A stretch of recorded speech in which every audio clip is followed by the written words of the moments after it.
28 pounds in 2 holiday seasons. I've lost over 100 pounds multiple times in my life, and I've gained 28 in just the last 2 carb seasons. Hi, I'm Sharrell.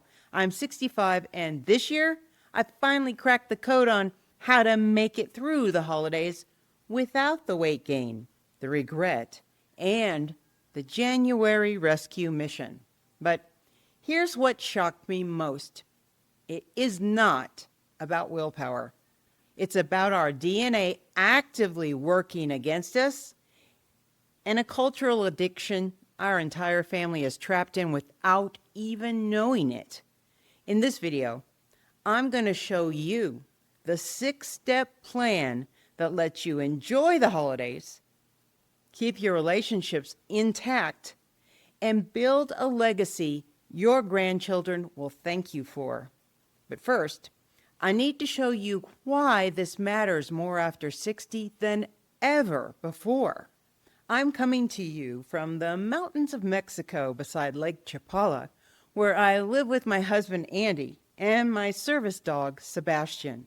And as retirees and lifelong carb and sugar addicts, we're using the carnivore diet to finally get off the freaking 45-year ride on the 100-pound weight loss roller coaster. If you can have a slice of cake without triggering days of cravings, this video isn't for you. But if you've succeeded at everything else in life and still keep losing the same battle with food, welcome. You're in the right place, because here's the truth no one says out loud. You have Thrifty Ice Age genes, the same ones that helped your ancestors survive winters and that carried your grandmother through the Depression. And after 60, those genes turn the holidays into a metabolic disaster. Every slice of pumpkin pie hits you in 2 ways that it didn't when you were 30. First, it sounds the alarm, reading that entire stretch from pre-Thanksgiving all the way through New Year's as a famine warning. Winter is coming. Whoop, whoop, store fat now. Store fat now. Second, once that brand new fat is safely packed on, your body fights tooth and nail to hold on to it. This isn't a willpower problem. You are fighting your own biology and a sugar addiction as tough to kick as heroin. This year, Andy and I are going full lockdown through carb season. No caroling, grazing, drinking extravaganzas. No holiday buffets.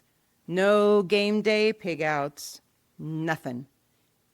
And most of you can't do that.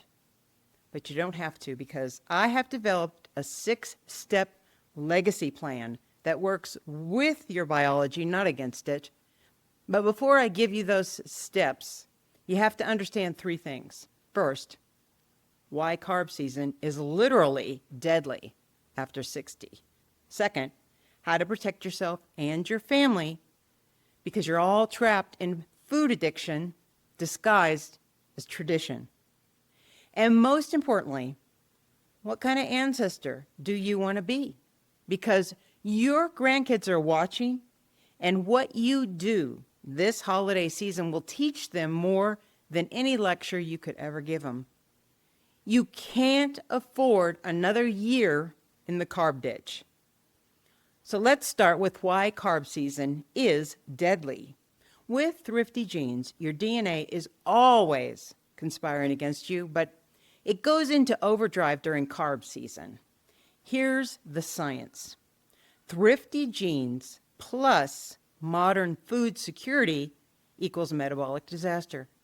After 60, muscle mass drops, hormones blunt fat burning, and recovery slows to a crawl. The same indulgences that barely registered at 30 now explode into weeks of fat gain. And we've lived it. In 2023, Andy and I went 7 straight months carnivore. Ribeyes, burgers, salmon, eggs. Simple, repetitive, and powerful. And we dropped 70 pounds each. Our energy soared. My lifelong migraines disappeared. My cracked fingers that are now back healed. Our joint pain vanished and we felt 20 years younger. Then came our just this once anniversary dinner, followed by 48 hours polishing off a Costco cheesecake meant for 20 people. That sent us into a carb ditch binge-a-thon. We gained 18 pounds that month alone, and it kicked off a year-long spiral that packed on 50 total pounds, 10 that following December. 28 pounds, half my regain from just 2 carb seasons. But here's what's even worse. Carb season doesn't just add weight. It adds insulin resistance. And that means that every year it gets harder to recover. Holiday weight gain, it's no longer a blip. It's metabolic momentum toward disaster. And to help you decode what your body is trying to tell you, I created something I wish I had 30 years ago.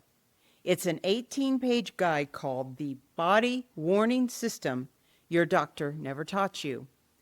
It helps you spot red flags like inflammation, sugar addiction signals, and hidden conditions like lipedema or lymphedema that most doctors don't even know to diagnose. Drop checklists in the comments and I'll send it to you and it's free.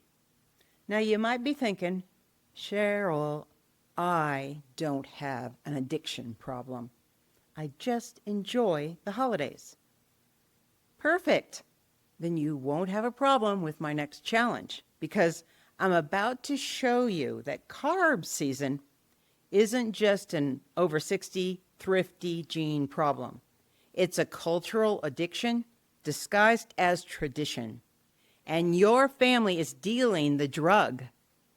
During the holidays, food addiction becomes a group sport, and your family and friends are your unwitting teammates. So here is my challenge for you. We say the holidays are about family, faith, gratitude, and love. Then let's test it. Suggest to your family that this year you're going to remove food and alcohol from all holiday celebrations. Watch what happens. Someone, and it might even be you right now to me. Thanksgiving isn't Thanksgiving without Aunt Jenny's sweet potato casserole and stuffing. Or Christmas wouldn't be Christmas without eggnog and grandma's cookies. Well, I've got news for you. That's not tradition. That is addiction. Would any one of you say, Christmas won't be Christmas without cocaine? You know what? Those are the same brain pathways, the same dopamine hijack. If your gathering will collapse without sugar comas, they aren't about family. They're about enabling. And the resistance, yours and theirs, will show you exactly how addicted you all are. The truth is, for almost all of us, our food addiction runs so deep that even suggesting its removal feels like you are threatening your family's identity. And if that's hitting you hard right now, hit the thumbs up, because recognizing the addiction is the first step to breaking it. But here's the good news. You don't have to white knuckle your way through carb season. And you don't have to be the fun police who ruins everyone's holidays. What you can do is replace those addiction traditions with new ones. Traditions that will create a legacy that will outlive you. And your grandkids, like I said, they're taking notes. When you need a nap after every holiday meal, you teach them that celebration equals exhaustion. When you sit out the backyard football game, you're teaching them that grandparents watch from the sidelines. They don't participate.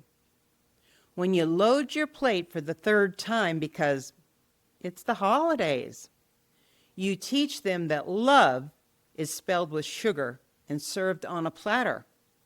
So let me ask you, what legacy do you want to leave? Do you want to be the grandparents who napped through life? Or the one that's still hiking at 85, sharp enough to win at chess, strong enough to chase them in the yard? Because the holidays, they're not just testing your willpower anymore. They're testing what kind of ancestor you are going to be in your family. Seriously.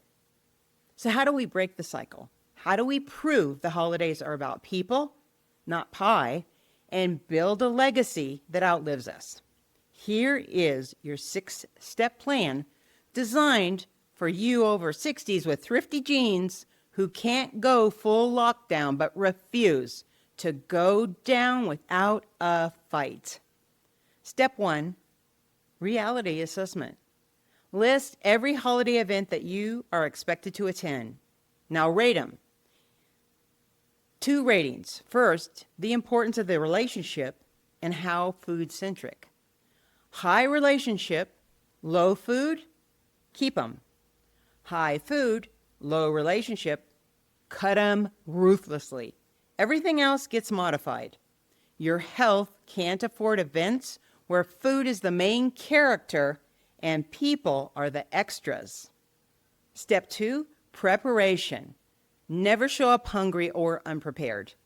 Eat your full carnivore meal before you leave home because you're going to go now for the people, not the pie. And bring backup jerky, bacon, boiled eggs, cheese. Plan your escape route before you even walk in the door. Something like, I got an early morning tomorrow. It works every time.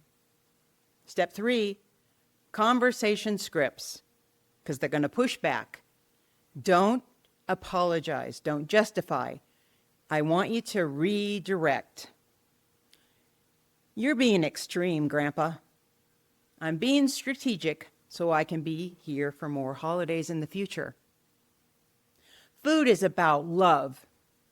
My presence is love. My health is my gift to you.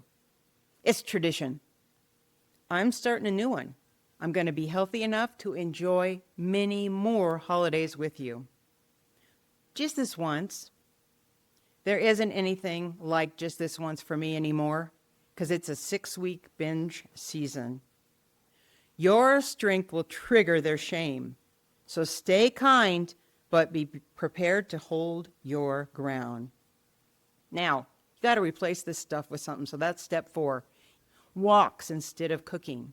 Gratitude circles instead of dessert tables. Story swaps about the family instead of recipe swaps. That's where the new legacy is going to get built, in what you do together instead of what you eat together. The celebration in eating is not connection, it's consumption. Step 5, success metrics beyond the scale. Track the wins and how you feel. December 25th, do you need a nap? If no, winner. New Year's Eve, do you hate yourself? No, you won. Steady energy, solid sleep, happy joints, that is a real victory. And that's what your grandkids are going to remember. Not the stuffing, your energy, your participation, your presence, your laughter. That is what they're going to remember. Now, the lone wolf is step 6. What if I'm only going to be the only one there doing this? Well, be a pioneer. Every legacy starts with one person making a change. What if my spouse won't cooperate? Well, lead by example, because you know what? Success is contagious. What about work parties? Well, again, eat before you go, show up, connect, and leave before the dessert table comes out. What about the cooking traditions that I love? You can cook if it brings you joy, but you've got to not taste test, and you've got to not eat and not relapse. And I think you can do it. Because here's what this really means, and I mean this from my heart. This will help you not just manage weight through the holidays. I want you to model a different way to celebrate for every generation that follows. You can show your kids and grandkids that joy does not require overdoing it. That connection doesn't require a food coma. That love can be measured in laughter, not leftovers. Tradition isn't a fixed thing. It evolves in families, and this is where that evolution can start in your family, right at the table this year with you. The most powerful gift you can give your family isn't your famous stuffing recipe. It's the example of a life lived with energy, clarity, and self-respect. You won't just survive carb season. You will rewrite what the holidays mean, creating a legacy where celebration extends lives instead of extends the waistband. Here's my prediction for this holiday season. The people who click away thinking that's too extreme, they're going to prove my point in January because you know what? They're going to be back here or searching around somewhere else, 15 pounds heavier, looking for a rescue plan. And the ones who say, man, this sounds crazy, but maybe she's onto something. They're going to be in January going, woohoo, January, starting it off as the best season ender ever. I'm not ashamed. I'm so proud of myself. I rocked that. And now I'm going to kick off 2026 like a rock star. Your thrifty genes, they're wired for famine, but you're living in a feast. Don't let your DNA win the battle. And drop a comment right now saying, I'm joining the new legacy revolution with you, Sharrell. And tell me, what's the biggest temptation you're going to have so we can get you a battle plan to beat it, because I'll read every comment. And subscribe if you're ready to make this the year your legacy change direction. Health first, legacy forever. Your grandchildren are counting on your victory. The second half of life deserves strategies built for the second half of life. And I invite you to be part of this community where we support each other to finally get off the weight loss roller coaster forever, one day at a time, one meal at a time. We can do this. And don't forget to request that free guide drop checklist in the comments.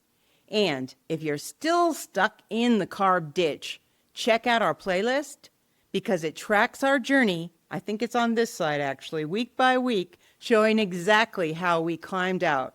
Because seeing our struggles, our fails, our wins, it could help you get out. It could make it easier. Give it a watch. What do you have to lose?